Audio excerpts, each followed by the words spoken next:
Welcome back to Anusri tutorials. Psychology సంబంధించిన అభ్యాసనంలో మరికొన్ని మనం ప్రశ్నలు సాల్వ్ చేద్దామండి.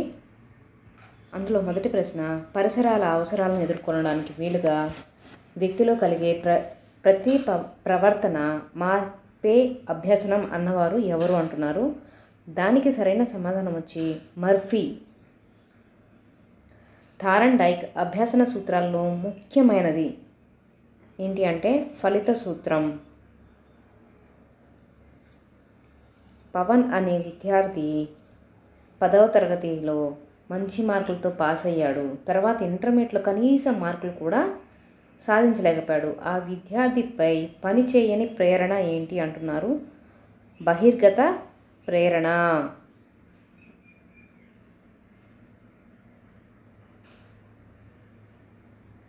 తర్వాత అభ్యసనాన్ని ప్రభావితం చేసే కారకం ఏంటి అంటున్నారు. దానికి సరైన సమాధానం వచ్చేసి పైవన్నీ కూడా అండి. అభ్యసనానికి సంబంధించిన కారకాలు, అభ్యాసకునికి సంబంధించిన కారకాలు, పాఠశాల కారకాలు, ఇవన్నీ కూడా అభ్యసనాన్ని ప్రభావితం చేస్తాయి. పాఠ్యాంశాన్ని ఉదాహరణలు, సంఘటనల సహాయంతో బోధించడం. దానికి సరైన సమాధానం సంబంధిత నియమం. పాఠశాల వదిలినప్పుడు అధిక సంఖ్యలో మన పిల్లల్ని సులభంగా గుర్తించడం ఏ ప్రత్యక్ష కారకం అంటున్నారు. దానికి సాన్నిహిత్యం వల్ల పిల్లల్ని గుర్తుపట్టగలుగుతారు. ఎర్ర గులాబీ చూడగానే చాచా నెహ్రూ గుర్తుకు రావడం అనేది ఏ స్మృతి అంటున్నారు. అది సూక్ష్మీకృత సంకేతాల స్మృతి అన్నమాట. రోడ్డుపై వెళ్తున్నప్పుడు ఎర్ర లైటు వెలగగానే మన వాహనాన్ని ఆపుతాం. ఇది అభ్యసన సిద్ధాంతాల్లో ఏ సిద్ధాంతానికి వర్తిస్తుంది అంటే నిబంధన సిద్ధాంతం. సురేష్ అనే విద్యార్థి తన చేతి రాతను అభ్యసనం ద్వారా మెరుగుపరుచుకున్నాడు. దీనిలో ఇమిడి ఉన్న అభ్యసన సిద్ధాంతం ఏంటి అంటున్నారు. దానికి సరైన సమాధానం వచ్చేసి సి, యత్నదోషం. ప్రవర్తన మార్పులో తొలి సోపానం ఏంటి అంటున్నారు. ప్రవర్తన మార్పులో తొలి సోపానం ఏంటి అంటే దానికి సరైన సమాధానం వచ్చేసి గమ్యాన్ని రూపొందించుకోవడం అన్నమాట. అభ్యాసనానికి ఏది రాచబాట?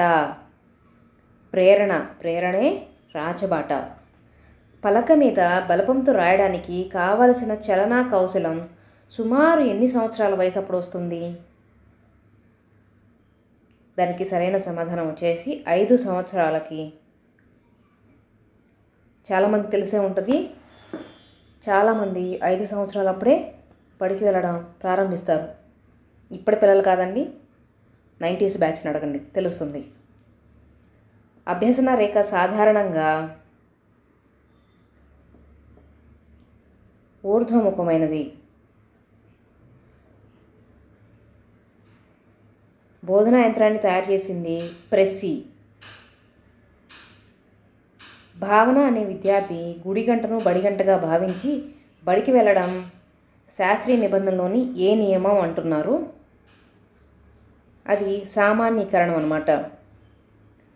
పరీక్షలకు సన్నద్ధమయ్యే సురేష్ అనే విద్యార్థి కొంత సమయం తర్వాత అతని అభ్యసనంలో మాత్రం వేగాభివృద్ధిని చూపించలేకపోయాడు. ఈ స్థితిని ఏమంటారంటే పీఠభూమి.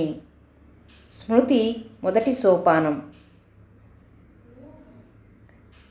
అభ్యసనం చేయటం వల్లే మొదటి సోపానం అవుతుంది. తర్వాత పాఠ్యపుస్తకంలోని అభ్యాసాలు ఎవరి సిద్ధాంతం ఆధారంగా వివరించవచ్చు అంటున్నారు. దానికి సరైన సమాధానం వచ్చేసి థార్న్డైక్. స్మృతికి మనసులో లక్క ముద్ద ఉంది అని తెలిపిన వారు ఎవరు అంటున్నారు. దానికి సరైన సమాధానం ప్లేటో.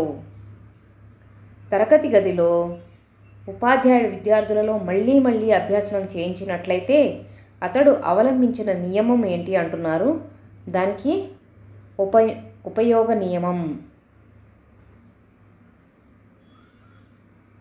నిబంధనలలో ముఖ్యాంశం ఏంటి అంటే దానికి సరైన సమాధానం వచ్చేసి ఏ, యూసిఎస్ను సిఎస్తో జతపరచడం. వాక్యాలు వంటివి వాటిని నేర్చుకోవడం. దానికి సరైన సమాధానం వచ్చేసి సి శాబ్దిక అభ్యసనం. జంతువులలో స్మృతిని తెలుసుకోవడానికి ఉపయోగించే పరికరం ఏంటి అంటే దానికి సరైన సమాధానం వచ్చేసి విలంబిత ప్రతిచర్య పరికరం. రాహుల్ ఏ కృత్యం నేర్చుకున్న తర్వాత బి కృత్యం నేర్చుకున్నాడు. బి కృత్యాన్ని పునర్స్మరించడంలో కృత్యం ఏ ఆటంకపరిచిన దానికి సరైన సమాధానం వచ్చి బి తిరోగమన అవరోధం. ఒకటి నేర్చుకుంటున్నప్పుడు ఇంకోటి గుర్తుకు వస్తే దాన్ని తిరోగమన అవరోధం అంటారు. కౌశలాల సంపాదన దీనిపై తప్పక ఆధారపడి ఉంటుంది. దేనిపై ఆధారపడుతుందంటే అభ్యాసంపై ఆధారపడుతుంది. పెరుగుదలకు దోహదపడని బదిలీని ఏ బదలాయింపు అంటారు అంటే శూన్య బదలాయింపు. దురలవాట్లను తగ్గించుకోవడానికి ఏ సూత్రాలను ఉపయోగించవచ్చు అంటున్నారు. అది విరమణ సూత్రాన్ని ఉపయోగించుకోవచ్చు.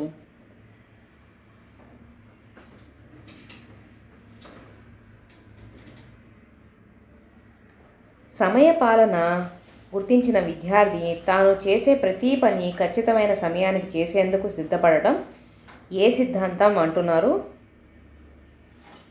ఆదర్శాల సిద్ధాంతం. ధీరజ్ అనే విద్యార్థి 2 చేతులతో బొమ్మలు గీయడం అనే కౌశలాన్ని కలిగి ఉన్నాడు. అతనిలో కలిగి ఉన్న బదలాయింపు ఏంటి అంటే దానికి సరైన సమాధానం వచ్చి డి ద్విపార్శ. అంటే 2 చేతులతో బొమ్మలు గీస్తున్నాడు కాబట్టి అతనికి ద్విపార్శ బదలాయింపు ఉందని అనుకోవాలి. జతపరచడం, తప్పొప్పులు, బహుళైచ్ఛిక ప్రశ్నలు స్మృతిలో ఏ రకానికి చెందినది అంటున్నారు. దీనికి సరైన సమాధానం గుర్తింపు.